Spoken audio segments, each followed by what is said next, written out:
আসসালামু আলাইকুম, কি অবস্থা সবার? আজকে আমরা স্ট্রবেরি পিকিং এ যাব। আমি আসলে ইউরোপে অনেকদিন ধরে আছি, কিন্তু কখনো স্ট্রবেরি পিকিং এ যাই নাই। আজকে প্রথম। আমাদের শহর থেকে খুব বেশি দূরে না।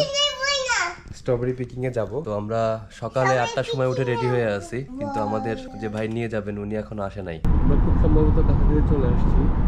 আমরা এখন সত্যি সত্যি কাছাকাছি চলে আসছি। আর মাত্র 2 মিনিট লাগবে। এই এরিয়াটা পুরোটাই হচ্ছে এগ্রিকালচার এরিয়া। স্ট্রবেরি খামারের রাস্তা এটা। স্ট্রবেরি পিকারটা ঘুমাইতেছে। হাই হাই, কেমনে হবে? তো এখান থেকে হচ্ছে বক্স নিতে হয়। এই যে আমার হাতে বক্স, এই বক্সটা হচ্ছে 2 কিলো। এটা যদি আমরা ফুল করতে পারি তাহলে হচ্ছে 2 কিলো হবে। আর 1 কিলোর দাম হচ্ছে 5.50 ইউরো। ওখান থেকে আমাদের একটা রো দিয়ে দিছে। আমাদের রোটা হচ্ছে 19। এই রো থেকে আমাদের তুলতে হবে। তো আমরা এখন পিক করব, দেখি কতদূর কি পিক করা যায়। তো স্ট্রবেরি তোলার বেসিক কোনো আসলে রুলস নাই, জাস্ট পাতা দেখতে হবে। এখানে অনেকগুলো স্ট্রবেরি দেখা যাচ্ছে। আমাদেরকে বলছে যে মোস্ট রেড ওয়ান্স গুলা তুলতে আর কি। তো এটা যথেষ্ট রেড, এটা আমরা তুলবো এখন দেখানোর জন্য আর কি। এবং একটা জিনিস বলছে যে ছোট বড় সব তুলতে, কারণ ওর নাকি এটা লস। তো আমরা আসলে খামারির লস করে লাভ নাই, আমরা কৃষক ফ্রেন্ডলি, এটাও আমরা তুলবো। একদম ফ্রেশ, মাত্র ফ্রেশ স্ট্রবেরি তোলা।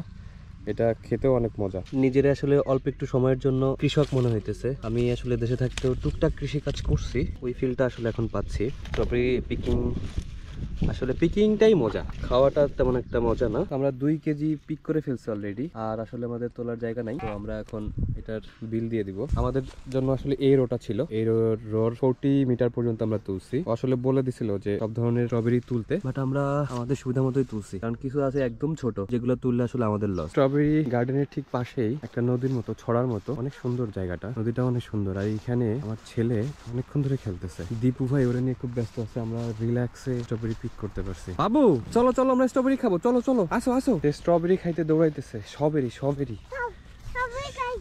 সবেরি খাইতেছে। আল্লাহ আল্লাহ, এটা আমাদের রো না বাবা, চলো আমাদের রো থেকে তুলবো। চলো একটা নিছো না, চলো চলো চলো। আনিও না, আনিও না।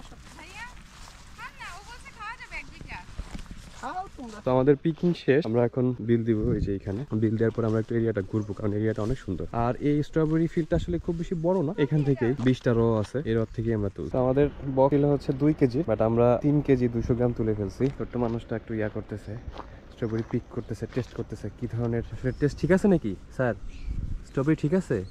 Thank you. এই স্ট্রবেরি গার্ডেনের পাশে এগুলা বার্লি ফিল্ড, এগুলা বার্লি গাছ খুব সম্ভবত, যতটুকু জানছি আমি। এই এরিয়াটা পুরোটাই আসলে এগ্রিকালচার এরিয়া, বিভিন্ন ধরনের ইয়া চাষ হয়। যেহেতু ফিনল্যান্ডে আসলে খুব কম টাইম সামার থাকে, তো ওরা খুব রাশের ভেতরে থাকে সবকিছু চাষ করার জন্য। আমি আসলে মিস ইনফরমেশন দিছিলাম আগে। এইখানেও আছে, এই যে অনেকগুলা রো দেখা যাচ্ছে। এই পাশে একটা, ওই যে দেখা যাচ্ছে, আর এই পাশে আরেকটা রো। সম্ভবত ফাঁকা ফাঁকা আরো আছে। রোদের কারণে আসলে পুরো এরিয়াটা ঘুরে দেখা সম্ভব না। আমি মূলত এই নদীর কাছে যাচ্ছি। এটা আসলে নদী না, ছড়া, খুব সুন্দর একটা ছড়া। এখানে যাদের বাসা তারা আসলে খুব এনজয় করে সামারটা।